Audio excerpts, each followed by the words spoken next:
This week in Jamaica Now, Champs fever intensifies. Who will take top honors in the world's biggest school championships? Tearful farewell. Portia Simpson Miller retires as PNP president.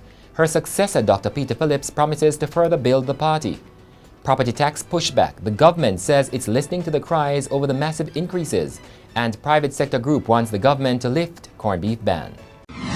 I'm Damian Mitchell, and this is Jamaica Now. There is now heightened interest in local athletic circles as the 2017 Boys and Girls Championships head to the climax on Saturday.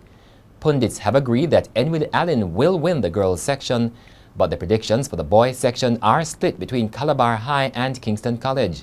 You can follow the action on Twitter, Facebook, and Instagram at Jamaica Gleaner using the hashtag GLNRChamps and at jamaica-gleaner.com.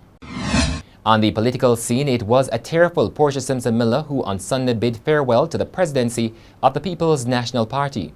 As she ended her final address as president, Simpson Miller, who served in the post for 11 years, blew kisses to an adoring crowd, some of whom were also crying.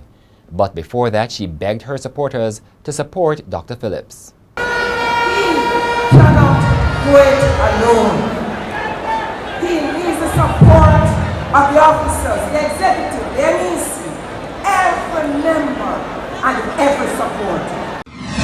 Meanwhile, the new PNP president, Dr. Peter Phillips, has pledged that if he becomes prime minister, he'll move to urgently end landlessness.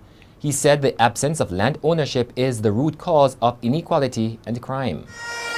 Government can't have land locked up where our people can't find a place to build a home to live there at night. We want every Jamaican to be a full stakeholder in the land of their birth. Dr. Phillips said he'll be setting up a committee to craft laws to facilitate aggressive land titling. And it was the firebrand politician Damian Crawford who introduced Phillips on Sunday. In doing so, he would take on the issue of the age disparity between Phillips and the Jamaica Labour Party leader, Prime Minister Andrew Holness. Them trying to make a politics of age. Them say that they're not afraid because they can't see a 67-year-old beating a 44-year-old in a sprint. Well, I tell them it's not a 100 meter, it's a max race, and the 44-year-old don't want to.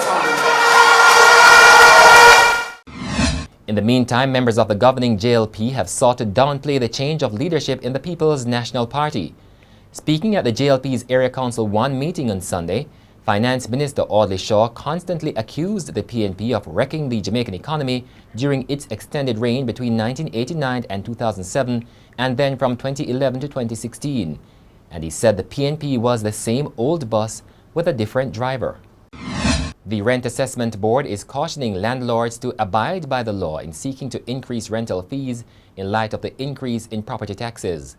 There have been concerns that rental costs could be hiked significantly with the spike in property taxes for most people. Some property owners have said that their taxes have jumped as high as 1,000%. The government had been using property values from 2002 to determine property taxes, but has now adopted the 2013 valuation rule. And the government is facing mounting pushback over the property tax changes. Late Thursday, the Information Minister, Rural Reid, said the administration has been hearing the outcry and would review the matter. One leading private sector organization has called for the government to reconsider the ban on corned beef, saying the impact of the measure has been significant.